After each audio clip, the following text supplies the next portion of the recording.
జనవరి 26 నుంచి అమలు చేయనున్న 4 పథకాలపై సీఎం రేవంత్ రెడ్డి ఫోకస్ పెట్టారు. వీటిపైనే రేపు మధ్యాహ్నం 3 గంటలకు జిల్లా కలెక్టర్లతో సెక్రటరియట్లో సీఎం వీడియో కాన్ఫరెన్స్ నిర్వహించనున్నారు.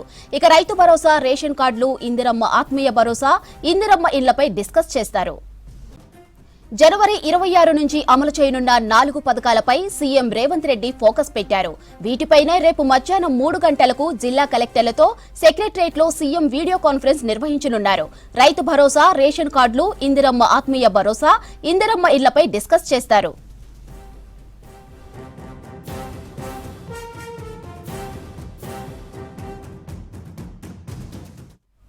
ఇక దీనిపై మరింత సమాచారం సెక్రటరియట్ నుంచి యాదగిరి అందిస్తారు. యాదగిరి, కలెక్టర్లతో ముఖ్యమంత్రి సమావేశానికి సంబంధించి డీటెయిల్స్ ఏంటి?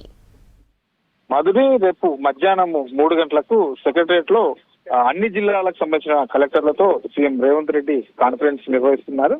అయితే ఈ కాన్ఫరెన్స్ లో ప్రధానంగా 4 అంశాలను ప్రధాన ఎజెండాగా తీసుకున్నారు. సో ఇప్పటికే వీటికి సంబంధించి అంటే ఈ 4 అంశాలలో రైతు భరోసా, తర్వాత కొత్త రేషన్ కార్డులకు సంబంధించి, తర్వాత ఇందిరమ్మ ఆత్మీయ భరోసా, ఇందిరమ్మ ఇళ్లపై ఈ 4 అంశాల మీదనే రేపు కలెక్టర్లతో సీఎం రేవంత్ రెడ్డి చర్చించున్నారు. ఎందుకంటే ఇప్పటికే దీనికి సంబంధించి ఇందిరమ్మ ఇళ్లకు సంబంధించి ఆల్రెడీ సర్వే కొనసాగుతున్నది.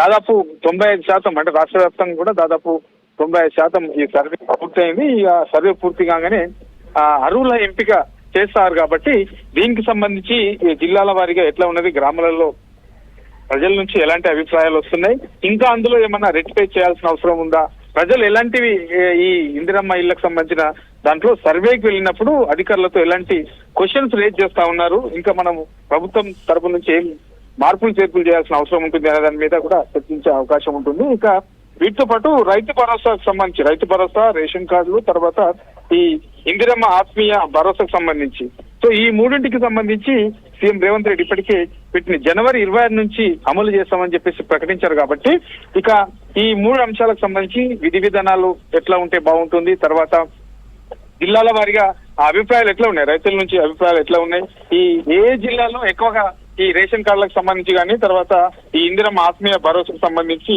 ఎట్లా ప్రజల నుంచి ఎట్లాంటి అభిప్రాయాలు వస్తా ఉన్నాయి, రైతులు ఏమనుకుంటున్నారు, సో దీనికి సంబంధించి విధి విధానాలు ఎట్లా ఉంటే బాగుంటుంది, ఇట్లా ఓవరాల్ గా వీటన్నిటి మీద కూడా చర్చించే అవకాశం ఉంటుంది. తర్వాత ప్రభుత్వం తీసుకున్నటువంటి ఈ ప్రయారిటీకి సంబంధించినటువంటి ఈ సంక్షేమ పథకాలకు సంబంధించి జిల్లాలలో ఎట్లా ముందుకెళ్ళాలి, అర్హుల ఎంపిక ఎట్లా ఉండాలి, గత బీఆర్ఎస్ హయాంలో చాలా అక్రమాలు జరిగాయని ఉన్నాయి. కాబట్టి ఈసారి నిజమైనటువంటి అర్హుల ఎంపిక చేయాలంటే ఎలాంటి జాగ్రత్తలు తీసుకోవాలి, కలెక్టర్ల బాధ్యత ఏంటి, సో గ్రౌండ్ లెవెల్లో మండలాల్లో తర్వాత గ్రామాలలో ఎట్లాంటి జాగ్రత్తలు తీసుకోవాలి అనే దానిపైన కలెక్టర్లు పలు కీలకమైనటువంటి సూచనలు చేయడంతో పాటు అర్హుల ఎంపిక విషయంలో ఎలాంటి రాజకీయ ప్రమేయం లేకుండా గ్రౌండ్ లెవెల్లో నిజమైనటువంటి అర్హులు ఎవరైతే ఉంటారో వాళ్ళకే ఈ పథకాలు వర్తించే విధంగా కలెక్టర్లు బాధ్యత తీసుకోవాలని చెప్పేసి చెప్పే అవకాశం అయితే ఉంటుంది. కాబట్టి ఈ 4 పథకాలకు సంబంధించినటువంటి అంశాల మీద కలెక్టర్లకు పలు కీలకమైనటువంటి సూచనలు చేసే అవకాశం అయితే ఉంటుంది.